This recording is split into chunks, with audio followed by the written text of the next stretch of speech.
masakit tong ano ko, dito, mula dito, at yung dito, pag Kailan pa yan? kabilaan. Buong likod hanggang baba. Oo, maabot na nga dito eh. Nahulog kasi ako dati, Kailan? slide, mga 4 years na. Diba? Tagal na. Pero ngayon lang talaga nagsusumpong talaga na. Oo, at saka ayaw niya nang matagal ako pagka tumayo na ako, nakaganon na. Tapos pagka nakatayo ng masyado, sobra naman sakit dito na. Dito sa kanyang Palayain na natin yan. Ibig sabihin yan, tayo, ganito. Ang nangyayari kay tatay, pumutok yung ganito niya. Nung unang semplang niya, ay nung unang sabihin na natin, di ba nalaglag kayo? Oo, Kasi tapos pangalawa may pa yung nangyari na binuhat ko yung ano nun, mabigat, biglang may lumagitik po yun. Yun yung sign na umusog na talaga yung facet joint niya. Ito kasi, pumuputok to mga annulus disc na to. Pumuputok yan sa lakas ng impact. Nasanda ka ng gano'n. Hmm. Ay, yung kinabukasan nun, yun na, magre-react na yan.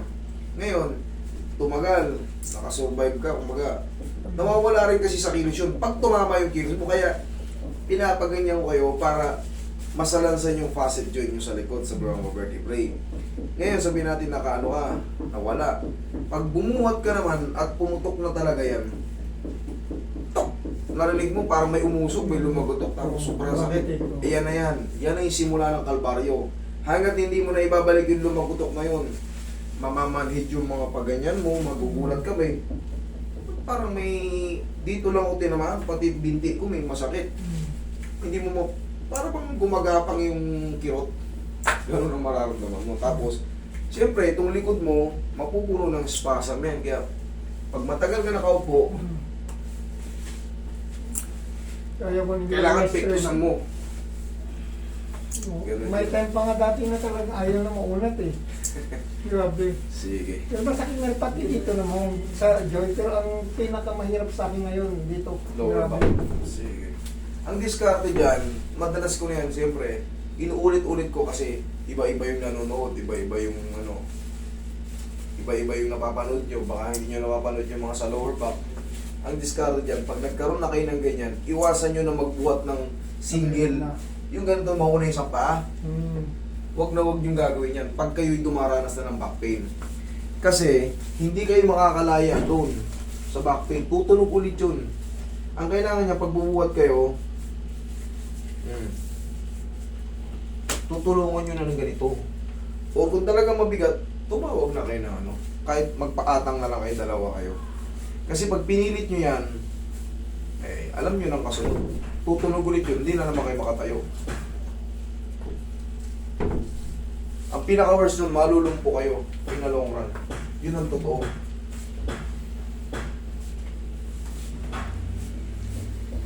Pero kailangan Yung pinakapuno, hindi na sakit. Sa ano. Pero ang Ano tayo? pero ang talagang napakasakit sa akin dito ng likod ko talaga. Napapunta ko. Okay, unti-unti natin yan. Tayo kayo.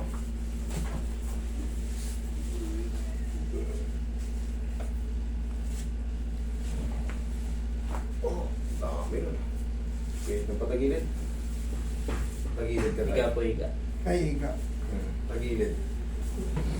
Ganyan. Yan. Straight lang to. Yan lang. Yan lang. Yan. Sige, dapat yun yung katawan nyo. Yan. Yan. Relax lang. Diyan, masakit.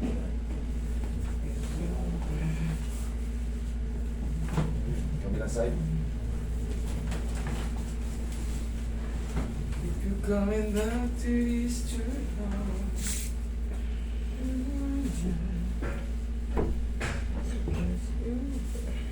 Relax lang. Yan.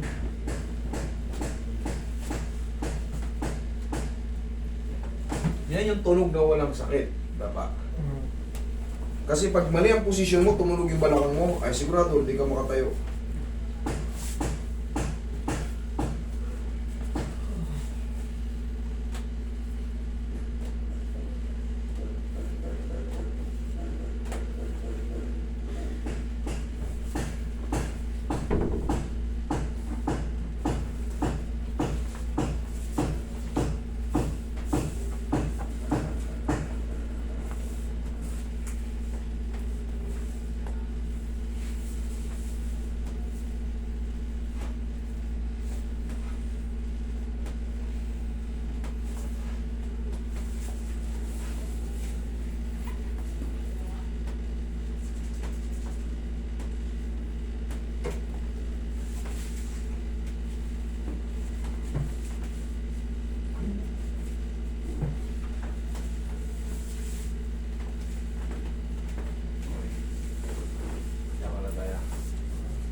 Okay, lagay sa dibdib tayo kamay.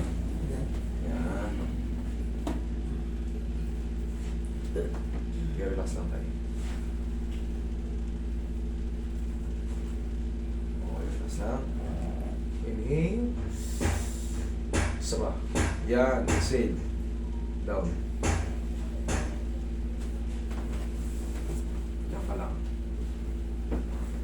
Yan.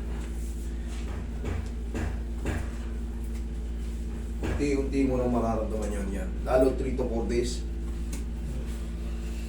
Kahit magpupupo ka na. Ngayon, ang pandepensa dyan. Ganun lang oh. Tayo ka. Sige, tayo ka. Oh, tayo ka. Sige. Ganun oh. Parang tuturin mo yung mukha mo. Kabila. Yan lang. Ganyan lang. Tag-isa lang day by day pagkagising mo sa umaga. Kabila. Yan. O, upo ka sa mababa. Upo ka sa mababa. Tignan natin kung may stop pa. Sige, yung yan, ganyan lang. Tignan natin. Kasi pagka meron kang back pain, pag nakaupo ka ng ganyan, para may kumakalso na hindi mo mawari. Pag tumayo ka, kailangan mo bang, di ba, gano'n na nangyayari. Parang naglalak. Alam niyo yan, lahat kayo mga dumaranas ng back pain, pag medyo natagal-tagal kayo ng paupo, lalo medyo mababa, kulang na lang, umawa kayo sa ano. Yan ang mga, pero ang technique dyan, pagka nakakaranas kayo ng ganyan, una magpunta kayo sa mga ganito, mga nag-a-adjust. Siyempre hindi nyo pa malalaman yan, tsaka iba pa rin yung matatraction ka, tapos iba pa rin yung mag-ayos.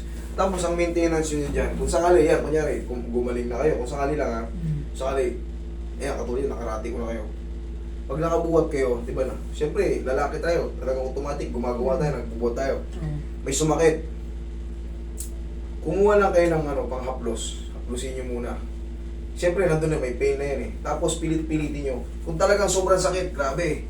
Sumandal kayo sa pader. Kasi baka pag all alone kayo, ma-outbalance kayo. Sumandal kayo sa pader nyo. Pilitin yung gumano mo. Oo, pilitin nyo. Pilitin nyo. Tutulog yun. Pag tumunog yun, bang, malaya na naman kayo. Okay? O, tayo kang bigla. Wala. Oh. Okay? Oh. Oh, wala. Huwag lang kayo magbabasa. Tandaan niyo yung video natin. May video pala kayo. Reviewin niyo yung mga pinagsasabi ko dyan. Malaking may tutulong yan. Okay? Huwag lang kayo maligo today, ha? Thank you.